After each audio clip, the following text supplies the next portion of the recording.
Hello guys, welcome back to my channel Parineeta official. কেমন আছো তোমরা সবাই? আশা করছি ভালো আছো, আর আমিও কিন্তু ভালো আছি।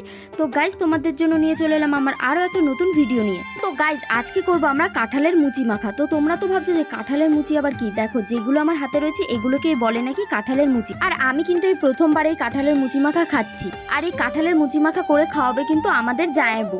মানে আগের বছর দিদিকে খাইছিল জায়াবু কাঁঠালের মুচি মাখা, তো আমাদেরকে এসে বলেছিল। আর আগের বছর যখন এসে বলেছিল সব গাছে কিন্তু কাঁঠাল হয়ে গেছিল, যার জন্য আমরা খেতে পারিনি।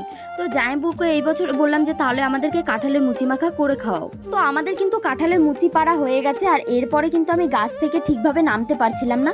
তো যাই হোক, কোনো রকম ভাবে নামলাম, আর এরপরে যত কাঁঠালের মুচি পেরেছিলাম তো সবগুলোকে বাড়িতে নিয়ে চলে এসেছি। আর দেখো আমরা কতগুলো কাঁঠালের মুচি পেরেছি, এতগুলো পেরেছি, বাট এটা কাটলে কিন্তু অল্প হয়ে যাবে। আর এই কাঁঠালের মুচি মাখা কিন্তু কাটার ওপরই নির্ভর করে যে কিরকম টেস্ট হবে।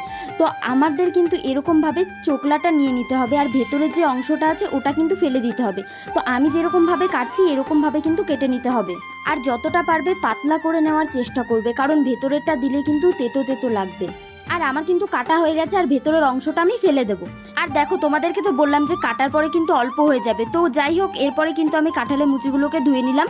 আর এরপরে কিন্তু আমি ধুয়ে নিচ্ছিলাম, আর জায়াবুকে বললাম যে কতক্ষণ ধুতে লাগবে। তো জায়াবু বললো যতক্ষণ কস থাকবে ততক্ষণ কিন্তু ধুয়ে নিতে হবে। তো আমার কিন্তু কাঁঠালের মুচি ধোয়া হয়ে গেছে। এরপরে কিন্তু মুচিগুলোকে ভালোভাবে থেতো করে নিতে হবে। আমি এখানে হামুল দিস্তা দিয়ে থেতো করছি, তোমরা কিন্তু শিলনোড়াতেও থেতো করতে পারো। তো আমার দ্বারাই কিন্তু থেতো করা হচ্ছিল না, তো আমি আমার বোনকে বললাম যে নে তুই একটু থেতো করে দে। তো তার আগে আমি বললাম যে দেখি আমি কতক্ষণ পারি। আর এদিকে জায়াবু মাখাচ্ছিল পেঁপে, আর আমাকে বলেছিল যে তুমি কাঁঠালের মুচিটা মাখবে, আমি পেঁপেটা মাখবো।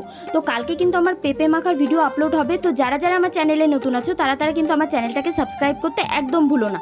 আর তোমাদেরকে তো বললামই যে আমার দ্বারাই মনে হয় না যে এটা থেতো করা হবে। তো অনেকক্ষণ ধরে চেষ্টা করছিলাম, আমি বলছিলাম যে হাল ছাড়বো না, যাই হয়ে যাক। তো যাই হোক, এরপরে কিন্তু আমি বোনকে দিতে বাধ্য হলাম, কারণ আমার দ্বারাই থেতো করা হলো না। আর দেখো আমার বোন কত সুন্দর করে থেতো করে দিয়েছে। আর এরপরে নিয়ে নেব তেঁতুল, যেটা না নিলে তোমরা কিন্তু এই মুচি মাখা খেতেই পারবে না।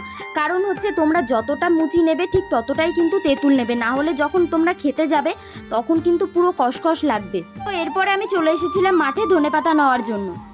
তো একটু বেশি করেই নিলাম, কারণ ওদিকে পেঁপে মাখা হচ্ছে আর এদিকে মুচি মাখা হচ্ছে। তো আমি ধুয়ে নিয়ে এসে দেখলাম যে জায়াবুর অর্ধেক মাখানো হয়ে গেছে। তো আমি জায়াবুকে বললাম যে আমি ভিডিও বানাচ্ছি আর তুমি পুরোটা মাখিয়ে দিলে।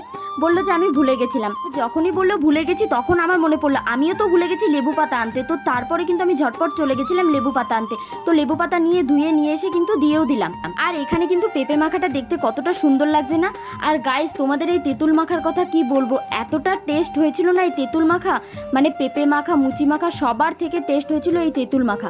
তো যাই হোক, এরপরে কিন্তু আমি খেয়ে নিলাম মুচি মাখা। আমার তো বেশ ভালো লাগলো, তোমরাও জানিও যে তোমাদের কেমন লাগলো। চলো বাই, দেখা হচ্ছে নেক্সট ব্লগে।